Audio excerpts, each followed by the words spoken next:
La parte sottomarina dello stretto è come se fosse una valle che congiunge il versante calabro e quello siciliano. Al centro di questa valle, al posto di un fiume, scorre un canyon, che è il canyon di Messina, che è molto grande e arriva praticamente fino allo Ionio a 2500 metri di profondità, e sui fianchi di questa vallata ci sono tutta un'altra serie di canyon minori connessi con quelli che sono tutti i fiumi che drenano il versante calabro e siciliano. Noi avevamo indicazioni che questa potesse essere una zona in cui i canyon veicolavano rifiuti dalle fiumare, dalle zone costiere fino a alte profondità. Quindi nel 2016 siamo venuti apposta con una spedizione, un ROV, proprio per cercare sul fondo di questi canyon se cosa ci fosse effettivamente, e quello che abbiamo trovato è stato abbastanza agghiacciante, oltre quello che immaginavamo. C'era più o meno di tutto, non solo plastica, ma vestiti, scarpe, pezzi di cucine, addirittura un'automobile. Insomma, questo ci aveva dato un po' la misura di quanto il trasporto da costa verso il largo, attraverso poi quelli che sono dei flussi che si verificano soprattutto a seguito delle piene fluviali, quindi questi processi molto violenti, molto intensi, possono portare grandi quantitativi di sedimento ma anche rifiuti. Ebbene sì, un documentario per filmare cosa c'è a 600 metri di profondità sui fondali dello Stretto di Messina. Oggi parliamo proprio del making of Abyss Cleanup, il film che attualmente è in alcune sale cinematografiche, uscirà in televisione quest'anno. Il documentario è nato proprio come un vlog e poi è diventato un film addirittura con la certificazione DES. E oggi in questo video vi spiego come siamo passati appunto da un vlog con un'idea praticamente impossibile a un documentario che effettivamente ha documentato cosa si trova negli abissi dello Stretto di Messina, in particolar modo i rifiuti. Facciamo subito un passo indietro e vediamo da dove nasce questa idea. Nel frattempo iscrivetevi al canale se non l'avete fatto, e vi rimando tra l'altro, a chi di voi fosse interessato a contenuti proprio di filmmaking, a come realizzare questo genere di prodotti, a scaricare nel link che trovate in descrizione il mio manuale gratuito dell'Adventure Filmmaker. Tutta una serie di consigli su come realizzare questo genere di progetti dall'ideazione alla distribuzione, incluso appunto come finanziarli, come girarli, come scegliere l'attrezzatura, eccetera. Ma andiamo avanti. Era il 2019, avevo appena finito di chiudere il montaggio di un'altra serie TV che si chiama The Raft Makers, un progetto che era appunto una scoperta di fiumi del mondo su zattere improvvisate fatte con mezzi di emergenza, con persone che trovavo appunto sul posto. Vi lascio il link casomai qui. E non avevo più nient'altro da fare, ero in uno di quei momenti in cui c'è tanta noia, c'è tanta voglia di un po' di digerire una data spedizione, un dato lavoro e una data esperienza, e di passare ad altro. E a un certo punto mi è saltato all'occhio questa pubblicazione di alcuni ricercatori del CNR che avevano appena scoperto una enorme discarica di rifiuti sui fondali dello Stretto di Messina. Questa notizia accese in me veramente una grandissima curiosità, e totalmente ignorante in materia dissi: bene, ora che ho scoperto, diciamo così, le condizioni ambientali di alcuni fiumi discendendoli in zattere e vedendo lo stato ambientale in cui versano questi fiumi, adesso me ne vado bellamente negli abissi marini, magari con un sommergibile o con qualcosa del genere, a cercare di filmare questi rifiuti. Cosa più facile a dirsi che a farsi, me ne sarei accorto molto presto. Detto fatto, scrissi immediatamente una mail a Martina Pierdomenico, la dottoressa era tra gli autori di questo studio, e le chiesi appunto informazioni su quello che avevano scoperto e se avesse voglia così di parlarne di persona. Detto fatto, lei mi rispose dopo qualche giorno, andai a Roma e cominciai appunto a parlare sia con Martina Pierdomenico che con Francesco Latino Chiocci, che è professore di geologia marina proprio lì all'università, a parlare di questo fenomeno, un fenomeno allucinante. Bene, ovviamente in questo momento della storia dovete immaginare un mio grandissimo entusiasmo, ma controbilanciato da un'ignoranza totale in materia, perché io sì, avevo disceso dei fiumi, ma non mi occupavo di subacquea, ancora peggio, non mi occupavo di esplorazioni sottomarine. Cominciai quindi a, diciamo così, fare delle promesse abbastanza impensabili. Dichiarai a questi ricercatori del CNR, ho detto: vabbè, vi ci porto io nello Stretto di Messina a vedere questi rifiuti, facciamo un documentario insieme. e mi ricordo che loro si guardarono in faccia tipo a dire ok, questo qua o è veramente ricco o è un cretino, perché le operazioni di esplorazione oceanografica riescono a costare anche 100.000 al giorno, no? Quindi mi sbilanciai un po' troppo, diciamo, in questa mia promessa, però pian piano cominciai a chiedere informazioni, cominciai a chiedere una serie di ditte, una serie di grandi aziende che si occupano di esplorazione sottomarina, e mi accorsi che banalmente, appunto, l'esplorazione sottomarina con i ROV, quindi questi robot filoguidati che scendono fino in profondità, può costare, fatta così un po' a risparmio, 3-4 mila euro al giorno di noleggio per un'imbarcazione più ROV. Il ROV fino a 600 metri di profondità circa è grande come una lavatrice o poco di più, quindi può essere operata da 2-3 persone, però ha una quantità di accessori, cavi, computer, monitor da portarsi appresso, che richiede comunque anche un'imbarcazione che non è la barca del pescatore dello zio Peppino, ma una barca già abbastanza grande da contenere 5, 6, 10 persone e tutta questa strumentazione. Era chiaro che non potevo partire subito con le riprese dell'obiettivo finale di questo documentario, che era appunto lo stretto di Messina. Potevo cominciare però a fare delle riprese a profondità inferiori, ed è così che nella fase 2 del progetto cominciai a organizzarmi per fare delle riprese subacquee, la subacquea ricreativa classica, quindi entro i 20 metri di profondità. Cominciai a fare un preventivo chiedendo in giro quali fossero i prezzi medi per appunto chiedere a un subacqueo di scendere con la telecamera a quelle profondità, e ovviamente erano completamente fuori dal mio budget. Era più conveniente prendere un brevetto io e andare a chiedere l'attrezzatura. Presi il primo brevetto, il secondo brevetto, quindi arrivai all'Advanced e cominciai a fare riprese proprio dal minuto 1 quasi che avevo il brevetto. La telecamera era una GH5, quindi comunque dignitosissima, inserita in uno scafandro Easy Dive, che fu appunto sponsor tecnico, il primissimo sponsor tecnico di questa avventura, e cominciai a raccogliere materiali. Perché raccogliere girato, cominciare a farmi un'idea di come sono i fondali,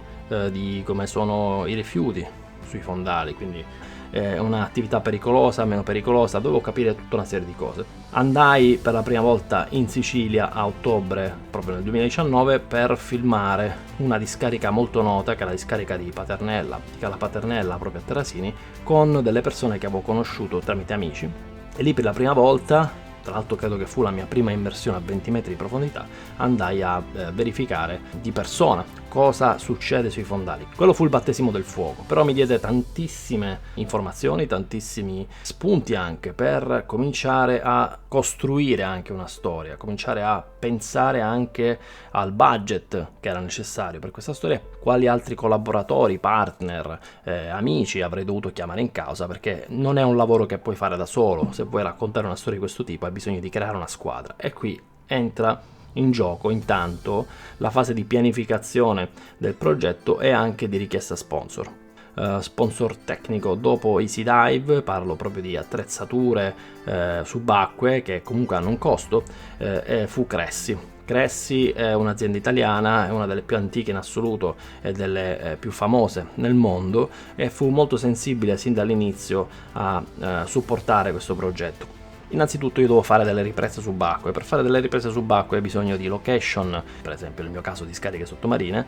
di location anche che possono mostrare quanto è bello il mare, e tutte queste location chi le conosce? I diving. Quindi mi appoggiai a dei diving sempre in Sicilia per cominciare a scoprire nella zona a me più familiare, cioè quella di Palermo, come sono i fondali, perché io ricordo che di subacquea non ne capivo assolutamente niente, quindi dovevo anche fare pratica insieme a raccogliere materiale per il film. Cominciai a fare immersione alla Formica di Palermo,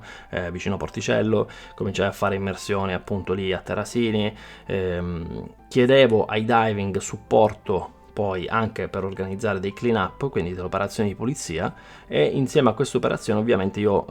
che non potevo sostenere i costi per esempio della benzina, dei gommoni o del noleggio dell'attrezzatura, fornivo attrezzatura Cressi in cambio. Cressi era contenta, lo sponsor, anche Easy Dive ovviamente era contenta, perché facevo delle foto e facevo dei video, quindi gli fornivo dei contenuti. I subacquei indossavano la nostra attrezzatura sponsorizzata, e quindi insomma eravamo tutti contenti. Continuai a fare riprese anche nell'area marina protetta di Portofino con altri partner e piano piano cominciai anche a impratichirmi, quindi a fare sempre più immersioni e a far girare una serie di contenuti social che erano fondamentali per cominciare a raccontare al mondo che io stavo facendo questo progetto, che è fondamentale perché se nessuno sa cosa stai facendo, nessuno ti può aiutare, e se tu ti presenti a chiedere aiuto, nessuno ti aiuta se non sai che già hai fatto qualcosa, quantomeno che tu abbia le capacità per organizzare o per cominciare un progetto simile. Man mano che andavo avanti mi rendevo conto anche delle urgenze e delle necessità che ci sono rispetto a questa tematica del marine litter e dell'inquinamento sottomarino. Le condizioni di fondali che io ho visto durante queste riprese vicino a casa mia erano veramente pessime. Immondizie di tutti i tipi, rifiuti di tutti i tipi e durante i primi clean up che abbiamo fatto, le prime operazioni di pulizia, veniva fuori veramente di tutto. Nel frattempo però il 2020 ha preso una piega molto pesante, molto brutta, è scoppiato il Covid, le riprese si sono interrotte per diversi mesi e non è stato possibile uscire a fare nuove riprese prima di giugno 2020, luglio 2020, in cui ho cominciato a fare invece esplorazioni a profondità un po' maggiori, testando anche dei progetti, delle tecnologie che erano un po' diverse da quelle, diciamo, che avevo visto fino a quel momento. Innanzitutto andai a conoscere anche la storia delle auto sommerse di Varazze in Liguria. Vi lascio il video qui, lo trovate anche nel documentario ovviamente questo pezzo di questa storia. Diciamo una storia che colpisce moltissimo il pubblico perché le auto di Varazze sono più di 1500 auto che sono state affondate dalla Fiat dopo l'alluvione di Genova del 1970, con un'operazione, diciamo così, di bonifica della città, perché la città appunto era stata sconquassata, distrutta, macchine ammassate in giro per tutta Genova, e la Fiat si prese l'onere di recuperare queste carcasse, bonificarle il meglio possibile e poi di affondarle in un'operazione che era considerata pro ambiente, cioè una zona in cui i fondali erano praticamente fangosi, proprio davanti Varazze, non si pescava niente, buttando invece dei relitti avrebbero così ripopolato diciamo così, la fauna locale, che effettivamente è stato così. Però considerate che dove cresce la fauna poi arrivano anche i pescatori, e dove ci sono dei relitti di metallo le reti si vanno a incocciare, quindi si strappano e rimangono sui fondali, che è esattamente quello che è successo. Con l'associazione Mencab di Savona siamo andati a vedere queste macchine. È stata una scoperta abbastanza impattante per me vedere questo sito. Le riprese sono andate avanti anche per praticamente tutto il 2020, quando potevo andavo giù a fare delle riprese in Sicilia, intervistavo delle persone, poi ovviamente dovevo anche trovare nel frattempo dei fondi per continuare queste riprese e andare a Messina, che ricordiamo era, diciamo così, il pezzo più oneroso di tutto l'Ambaradan, no? Cioè costava veramente un sacco di soldi. Il postare continuamente dei video sui social mi ha dato comunque una certa visibilità. Sono stato contattato a un certo punto da National Geographic per seguire delle produzioni in mare. Sono stato contattato più avanti nel 2022 anche da Sea Shepherd, che aveva l'operazione GhostNet in corso, quindi fondamentalmente una cosa simile ad Abyss Cleanup, però molto focalizzata sulle reti fantasma, che comunque sono praticamente il 50 se non il 70% dei rifiuti che si trovano sott'acqua. Sono diventato volontario di Sea Shepherd nel 2022 per filmare le operazioni di recupero reti fantasma proprio da parte di Sea Shepherd Italia, un'onlus molto ben strutturata con tantissimi volontari internazionali, con ben 2 navi in Mediterraneo, la Seagull e poi l'imbarcazione Conrad. Questo è stato un po' un punto di svolta in realtà, perché il progetto nasce da una persona singola, in questo caso nel caso di Abyss Cleanup, e poi man mano diventa sempre più grande, comincia a inglobare realtà molto diverse che sono i diving, le aree marine protette, le persone che già fanno questo tipo di attività, quindi esplorazione dei fondali o rimozione dei rifiuti, e quindi diventa un progetto anche un po' corale, un progetto di una rete di persone che appunto vengono messe insieme sotto il nome Abyss Cleanup. Ragione per cui nel 2020, fine 2021, inizio 2022, io fondo anche l'associazione Abyss Cleanup, di cui possono fare parte tutti, e con questa associazione di volontari abbiamo appunto messo su una piccola struttura per supportare, per avere continuità nel futuro appunto nelle nostre attività sia di esplorazione sia di rimozione dei rifiuti. Vi dico la verità, io ero convinto che non avremmo mai realizzato l'esplorazione di Messina, dello stretto di Messina, perché erano già passati quasi 3 anni dall'inizio del progetto e sì, avevo ampliato la rete, sì, avevo conosciuto molta gente, avevo fatto lavori molto molto fighi, mi avevano chiamato altre realtà, vedi appunto National Geographic o anche appunto Privacy Beyond, per fare dei video che erano molto attinenti a quello che facevo con Abyss Cleanup, ma ancora non ero riuscito a finanziare la mia spedizione nello stretto di Messina. Per puro caso, a fine 2022 parlai con Giusy Santoro di Pop Cult, che era già stata produzione e distribuzione di The Raft Makers. Le spiegai che avevo già tutto questo materiale in mano pronto, mancava solo l'ultimissima parte, appunto Messina. Questo è anche una questione, diciamo, abbastanza di prestigio, no? Se vogliamo, cioè avere un finanziamento come nel nostro caso della Film Commission potrebbe essere comunque una carta di presentazione in più quando si va magari a un festival, quando si partecipa a una distribuzione per esempio internazionale. Con la Film Commission stranamente siamo passati e ripescati tra gli ultimi degli ultimi progetti eccetera, e siamo riusciti effettivamente a intercettare questi fondi, che erano una quarantina di migliaia di euro, che ci avrebbero permesso così quindi di chiudere tutto il progetto. Stiamo parlando comunque di un documentario che alla fine durerà 72 minuti nel taglio cinematografico, 52 minuti nel taglio televisivo ed è costellato da tantissimi contenuti social.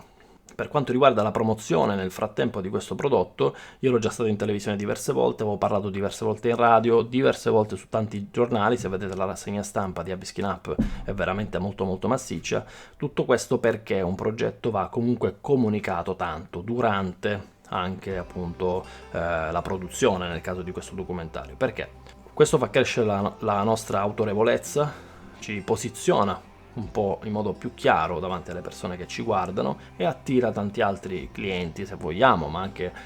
altri collaboratori, persone che ci possono aiutare, e ovviamente, diciamo, ci fa anche sembrare un pochettino più solidi come figure professionali o come autorità, diciamo così, di quel dato argomento, nel mio caso appunto della divulgazione della protezione del mare, dell'esplorazione e del filmmaking, dell'outdoor filmmaking. Rispetto all'outdoor filmmaking io vi consiglio veramente, se volete approfondire, di scaricare il mio manuale gratuito, perché a breve arriveranno anche altri contenuti proprio sul making of, su come realizzo questi documentari, quindi non solo il racconto delle storie come trovate in questa playlist, ma tutta una serie di informazioni su come finanziarli, come organizzarli, fare il planning, trovare il fixer, scegliere l'attrezzatura, distribuirlo, montarlo. L'operazione di Messina è stata quella che potrei definire un'operazione one shot one kill, ovvero 4 giorni di operatività, quindi abbiamo bloccato il calendario di tantissime persone solo per 4 giorni per le riprese nello stretto. Che imbarcazione avremmo usato? Risolutivo in questo momento, dopo il finanziamento Film Commission, fu il patto, così diciamo così, la collaborazione con Sea Shepherd Italia, al quale avevo appunto raccontato questa mia idea, ma per puro caso in realtà non l'avevo neanche stalkerati, erano ormai amici con cui andavo in acqua, si era parlato appunto di questo progetto, si era parlato di Messina e puta caso, insomma il caso ha voluto che la Conrad in quel periodo fosse nello stretto di Messina, vicino Messina a Siracusa, per la campagna Ghostnet, quindi anch'io come volontario avrei partecipato alla rimozione di reti fantasma al largo di Siracusa e poi appunto doveva tornare alle Olie, quindi passava proprio dallo stretto di Messina. In 4 giorni di operazioni avremmo tentato di arrivare a 600 metri di profondità con la dottoressa Pierdomenico e con il team ROV per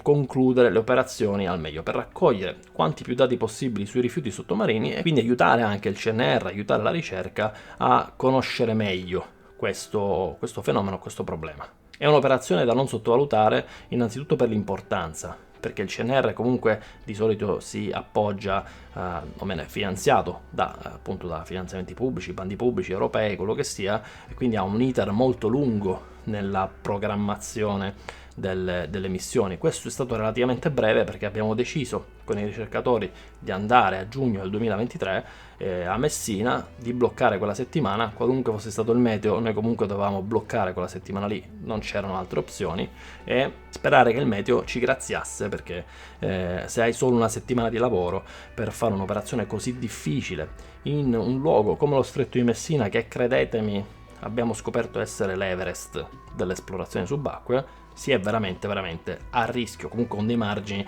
di errore praticamente nulli. Abyss Cleanup è stata un'esperienza unica, la prima del suo genere per Conrad. Non avevamo mai ospitato a bordo un team che operasse con i ROV, quindi con questi macchinari che scendono a grandi profondità, con tutte le difficoltà però legate all'uso dell'imbarcazione per questo tipo di operazioni. Lo Stretto di Messina è uno spazio marino altamente regolamentato, corrisponde a una sorta di autostrada dove passano grossi cargo, navi, traghetti, quindi ci siamo dovuti interfacciare con sia la costiera di Messina che quella di Reggio Calabria e con il VTS di Messina, manovrare la barca mentre hai un ROV a svariate centinaia di metri di profondità, correnti molto forti, una volta discendenti, poi dopo 6 ore montanti e anche tutta una serie di altre controcorrenti, più il vento, le onde eccetera, bisogna stare attenti per come si manovra l'imbarcazione, perché è sempre collegata tramite un ombelicale allo strumento che c'è sul fondo. È stata un'esperienza incredibile perché poter vedere quello che c'è fino a 500 metri di profondità è inaspettato. Quindi lo Stretto di Messina non è proprio il posto più facile del mondo per lavorare, l'abbiamo visto, ma un po' per determinazione, per competenze acquisite, per tenacia e perché no anche per molta fortuna siamo riusciti a concludere le tanto sperate riprese. Era finita lì? No, ovviamente dovevamo ancora passare alla fase di montaggio e montare un film da 72 minuti, credetemi che non è assolutamente facile, soprattutto perché le immagini che abbiamo raccolto in 4 anni erano raccolte da tantissime situazioni diverse, con tantissime telecamere diverse, bisognava mettere insieme tante ore di girato e dare un senso anche un po' più completo di quello che era il senso che avevo dato nei vlog, perché ricordiamoci che questo documentario nasce come vlog, quindi una cosa è raccontare un vlog, una cosa è raccontare un film al cinema. Il tema della narrazione magari è lo stesso, ma il ritmo non può essere lo stesso, non può essere lo stesso il linguaggio, non può essere lo stesso lo stile visivo, sebbene le riprese siano quelle, però bisogna dare un pochettino di più respiro alle inquadrature, lavorare anche un po' di fino su certe immagini, e in questo è stato fondamentale la figura del nostro DOP Tommaso Cassinis. Sebbene io già avessi girato gran parte del documentario con una Canon C70, in quell'occasione lì a Messina, con l'utilizzo della Z-Cam di Tommaso, con l'utilizzo di immagini da un drone fatto da un dronista professionista, Vincenzo Cutietta, che fa di solito film per il cinema, siamo riusciti ad alzare parecchio la qualità del film e quindi dargli un po' più il look del film. E tra l'altro c'erano scene, per esempio quella del Capoluogo Siso e di Carmelo Isgro al Museo del Mare di Capomilazzo in Sicilia, che richiedevano veramente una troupe e un rispetto nel racconto superiore anche a tante altre scene che avevo girato semplicemente come vlog. È una storia veramente incredibile che colpisce tutti gli spettatori quando guardano il film e richiedeva molta attenzione. Il resto poi in post-produzione l'ha fatto il montaggio di Giusy Santoro, che aveva già un David di Donatello alle spalle proprio per il montaggio, la color correction di Lorenzo Ameri, le musiche incredibili praticamente da film hollywoodiano, dirette da Riccardo Nanni, di Seventh Floor, e poi ciliegina sulla torta, l'audio è stato poi curato, il sound mix, il sound design è stato curato da Full Code di Milano, che ha proprio reso veramente una esperienza molto piacevole vedere questo film al cinema. Abyss Cleanup del 2024 è stato presentato al pubblico, vi farò sapere ovviamente sui miei social quando e dove potrete vederlo, perché avremo altre puntate ovviamente nei cinema, quindi altre capatine nei cinema. Quella per chi verrà e per chi potrà, ci vediamo direttamente al cinema quando verrò a presentare magari appunto nella vostra città il film. Potete scrivere comunque a questa email se volete vedere il film nella vostra scuola o se volete vederlo nel vostro cinema. Si può organizzare sicuramente una proiezione online con le scuole in cui intervengo anche io da remoto, oppure di persona, magari se avete un cinema. Se volete sostenere l'associazione Abyss Cleanup o farne parte, vi lascio ovviamente in descrizione tutti i link del caso, potete tesserarvi, potete fare donazioni. Mi raccomando, continuate a seguire questo canale e noi ci vediamo la prossima volta.